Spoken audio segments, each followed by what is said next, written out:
మా ఇష్ట దైవమైన గోనుగుంట్ల సూర్యనారాయణ అన్న గారికి ఈరోజు జన్మదినం సందర్భంగా మేము పార్టీ ఆఫీస్ దగ్గర ఆయన పర్సనల్ ఆఫీస్ దగ్గర కేక్ కట్ చేయడం జరిగింది.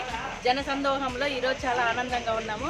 అందరికన్నా ముందు అన్న హ్యాపీ బర్త్డే టు యూ అన్న సూర్య అన్న, మా అందరి తరఫున మీకు హ్యాపీ బర్త్డే అన్న సూర్య అన్న. నీకు బర్త్డే కోసము మేము వైజాగ్ నుంచి సస్తాబస్తా నరసనాపురం బండిలో వచ్చేసిన.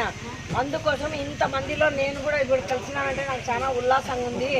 నువ్వు సంవత్సరము ఏడాదికి ఒకసారి బర్త్డే చేసుకోవాలా, ధర్మారానికి రావాలా, నువ్వు మాకందరికీ కనపడతా ఉంటే మాకు కూడా సంతోషంగా ఉంటుందని ఈ సభాముఖంగా తెలుపుకుంటూ